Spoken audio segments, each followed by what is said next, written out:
Now, I'm very, very excited to introduce our next speaker. This particular talk is one I am specifically super hyped about because it's a topic that I love and a fantastic speaker. And Adi is such a nice speaker as well. She's a very, very nice person. I just met her backstage. And we're really, really happy to have Adi here because Adi has never presented at BsidesTLV before, so we're super excited to have Adi on the stage. Let me tell you a little bit about the talk and about Adi, okay? So this talk is Now You TCP Me, Now You Don't. And that is such a clever statement, Adi. I'm going to get a T-shirt made that says that because it's so, so on point. So now you TCP me, now you don't. This is going to be about the internet scanning tools like Showdown and other tools. I have known to feature Showdown in many of my talks. I use it for my security testing. Many security pros use tools like Showdown and other internet scanning services. So this is what we're going to hear all about right now. And Adi Ben Israel, our next speaker, she is a really, really fantastic, nice human being. And she loves the internet. And she says that she has loved the internet even before she found ways to connect into people's routers. So that's pretty cool, Adi. And actually, she also likes to dance and play the trombone, but not at the same time. Although that is an incredible talent. Adi, probably if you would play the trombone and dance at the same time, you would be able to join the circus. But thankfully for us, Adi is here with us as a security professional, as an internet astronaut, if you will, looking for interesting things to find in the internet world, and she's really passionate about sharing her knowledge. So please help me in giving a super warm welcome to Adi Ben Israel. Welcome, Adi! Thank you so much. So happy to have you with us. There you go, Adi. Hi, I'm Adi, and this is Now You TCP Me, Now You Don't, the strengths and weaknesses of various internet scanning services. So a little about me. I am a recovering internet security researcher. I did this for 5 years, and about half a year ago, I decided that I want to learn how to program a bit. So I now work at a storage company called Weka, where I program in the very common language called D. But I still keep up with the internet and networking by being the one who installs all the routers at every place I live. Before we start, 2 things. The first thing that's very important is that everything I talk is a free offering from all the services I will talk about. I will not talk about any enterprise options or anything that costs more than giving up some personal details. And second, there will be a quiz on this, so please join the BSides workspace and the 20 Talk or 20 Lobby channel to be part of the quiz. So first of all, why scan the internet? Well, if you're asking this, you're probably looking at the wrong conference. We scan because we can. The internet is a safari, and scanning is just one of the many ways to understand it. Through scanning the internet, we can find new services, new resources, and possibly even new vulnerabilities. And you would think that the internet was scanned from its inauguration, but that's not the case. The first open scanning project was the Lander project in 2004, and they scanned the internet by running a ping scan on all IPv4 addresses. The map here, this is the most famous census map of the IPv4 addresses, and this was done in 2012. So why haven't people scanned the internet? Well, that's because scanning is hard. If you scan on your home computer using the regular bandwidth, it's very slow comparatively. There are about 4 billion IP addresses and about 65,000 ports. And combining them all together, it would take a very long time to scan the entire internet. Also, ISPs don't really like you spamming SYN packets. Trust me, don't try this at home. It's very hard to get an ISP to unblock you. So either you slow down your scanning pace considerably, or you start using a server or multiple servers. If you use servers, you have to get the data back somehow. And then you have to save the data in some sort of DB. And if you scan only once instead, and if you don't want to scan only once and want to scan the internet continuously, you have to have a lot of space, and you have to version the DB, because you don't want previous data to override the current data you have. And all of this it would just take too long for a security researcher as a side job. If it's not it's too much. It takes too much time and resources for a security researcher on their own to do this. But luckily, it's hard, but it's not that hard. There are a lot of bots, humans, and crawlers that scan the internet, because all the steps I mentioned are pretty. If you take this as a full-time job, they're not very difficult. But most of the scanners on the internet save the data to themselves. This interesting thing an internet scanning service does is that it doesn't only scan the internet, but it also displays the data in a way that is easy for users to query. And because of this and the fact that regular security researchers on their day-to-day jobs would not be able to do this in their free time, this democratizes access to internet-scale data sets. So the first scanning service and the most popular one that I'm going to talk about is the one that I also show here, which is Showdown. Showdown was founded in 2009, and as far as I know, it was the first public internet scanning service. Anything else that came beforehand has been lost to the internet. There have been so many talks about Showdown and what it can show. In 2015, they even tweeted the control page of a particle accelerator, which is pretty cool. And one of the reasons that Showdown is popular is that it was alone in the landscape for about 5 years.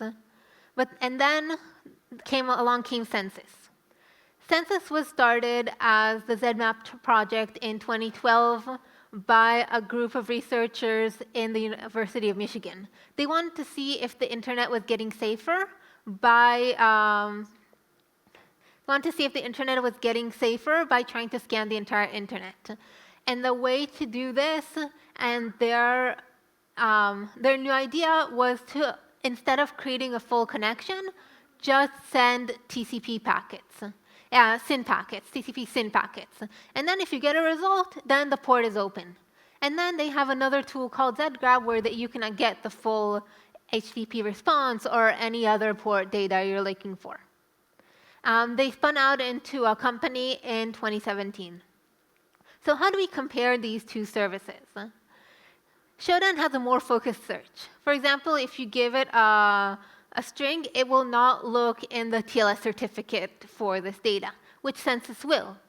But this is because Census indexes every piece of data it receives, especially TLS data. This is really helpful if you find a certificate, unique certificate length, and want to see if there are any other IPs that have this length of certificate, for example. Also, Census uses known tools. Since Census is based on ZMAP and zgrab, it's very easy to check what Census missed or if there's anything that could bypass it. This is very interesting, and this helps as opposed to Showdown, whose tools are proprietary. A point to Showdown is that it scans more ports. Showdown scans about 1,230 ports as opposed to Census's 1,040. It's not a lot, but if you're looking for an esoteric port, this could make the difference. So we saw that scanning is hard. We saw that scanning is not hard enough so that nobody will do it, and we found 2 scanning services that exist. There must be more. How can you find more? We need the opposite of a scanning service, and this is where Greno comes in. Greno is a sensor network. It is the opposite of Showdown and Census in a way that it is completely passive. Greno has multiple servers across the world in different autonomous zones. And when a scanner, a Showdown, Census, or something proprietary, tries to scan Greno logs the IP, the port, and the data received. Now let's see what Greno has to say about Showdown. This is the Greno visualizer, and if I enter Showdown, I can see that it's loading. But if we let it load,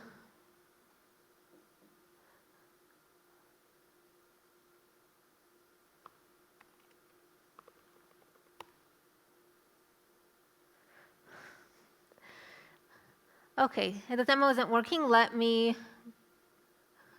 go and redo the slides.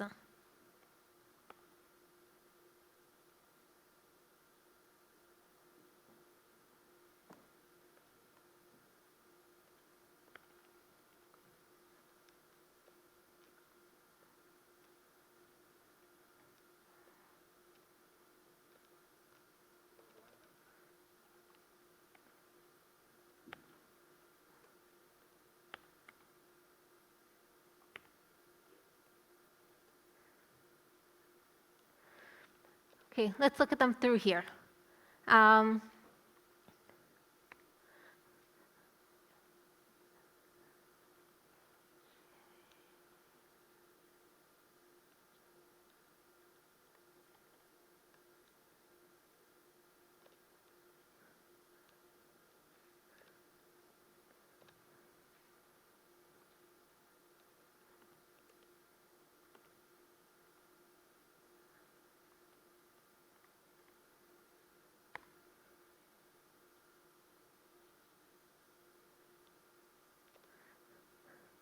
Here, if we look at what Showdown shows, what Greno shows about Showdown, it shows a lot of different different IPs that Showdown uses.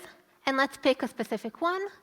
I can see the IP that it scans from, reverse DNS if it exists, possible scanning types, and the number of ports. Now remember that I told you that Showdown scans about 1,240 ports? They don't actually document that anywhere. What I did is because Greno recognizes both Showdown and Census, I took the ports that Greno recognized, the IPs that Greno recognized as Showdown, and the IPs that Greno recognized as Census, made a unique list of ports, and compared the two. So Greno classifies all its IPs into 3 categories. Every IP that it finds: malicious, unknown, and benign. Malicious IPs are those that show indications of trying to brute force passwords or scan for recognizable exploits.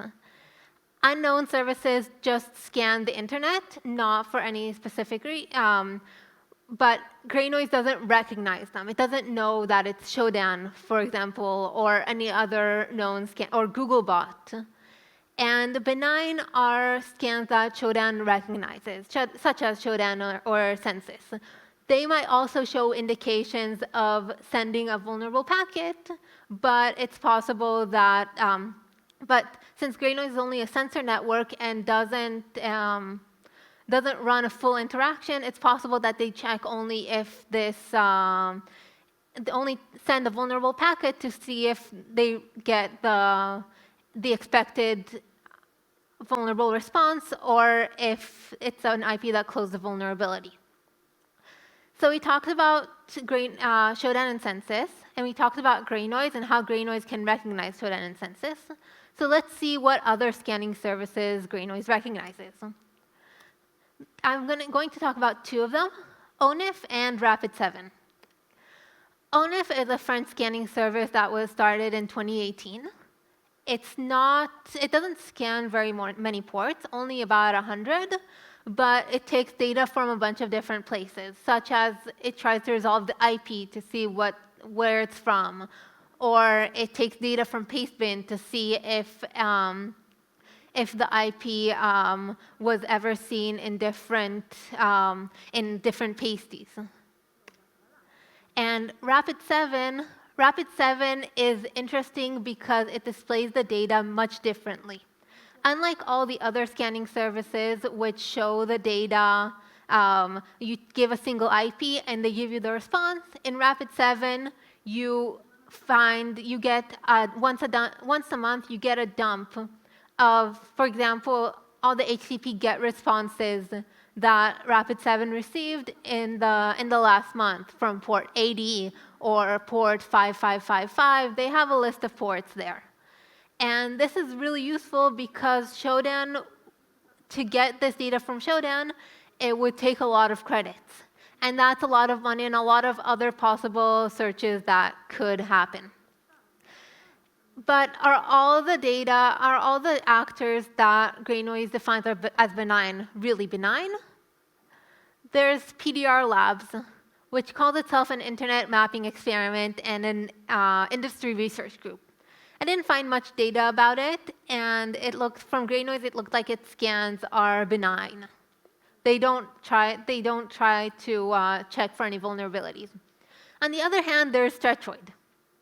This is Stretchoid's front page and the only page you can find on its website.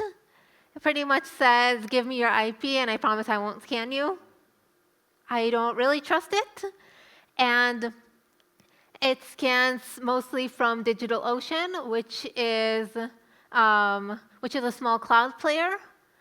And unlike PDR Labs, it does send vulnerable packets that contain vulnerabilities. It's been seen to try to send requests that exploit an Elasticsearch code injection vulnerability.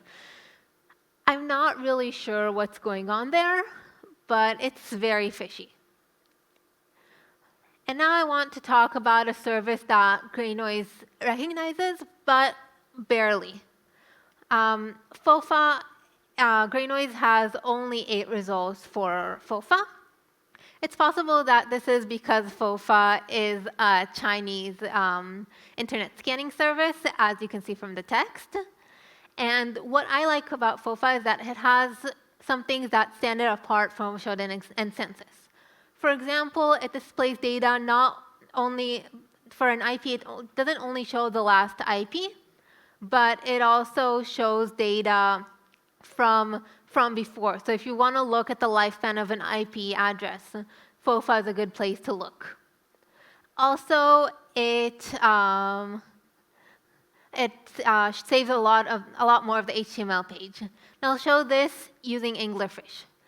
Anglerfish is a honeypot whose page is about more than 40,000 characters. All of these characters are vulnerable substrings substrings of router names, titles, server names. Pretty much what they're saying is, come at me, bro. Just try to exploit anything you can on me. And while Showdown shows about 12,000 characters of this page, FOFA shows about 28,000. And that really shows the difference when you're looking for some sort of service whose only recognizable substring is further down, very far down on its page, or it does have a page with a lot of characters. So I wasn't kidding about the quiz. So please go onto the Slack channel and let's start. Scenario 1. A security researcher believes they have found the new misfortune cookie and is interested in seeing all the pages from all the IPs that have port 7547 open in the last month. Which scanning service would you use?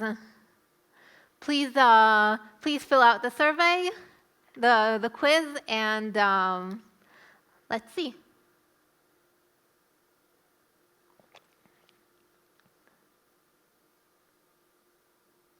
That's right. I would use RapidSeven.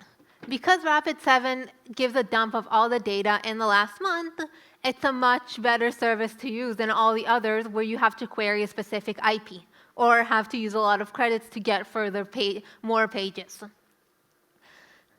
On to the next scenario. Scenario 2.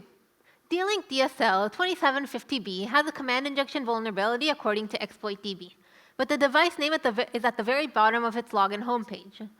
What scanning service would you use?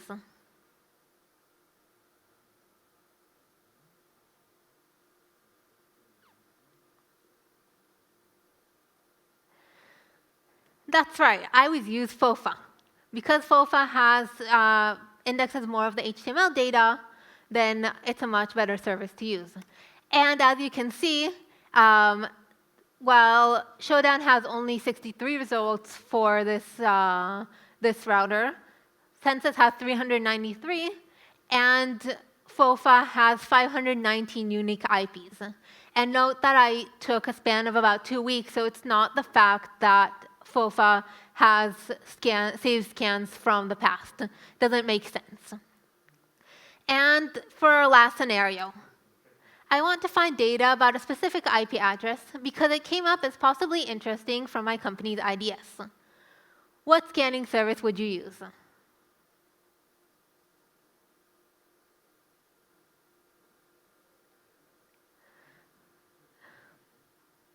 Well, it really depends what you're comfortable with or what you like. I would use Showdown if I'm most comfortable with that, or if I want I want to look at the most ports. I would use Onif if I want to see this, if this IP for some reason has been found in pastebin. I would use FOFA because it's Chinese and might not have the exclusion lists that other scanning services have.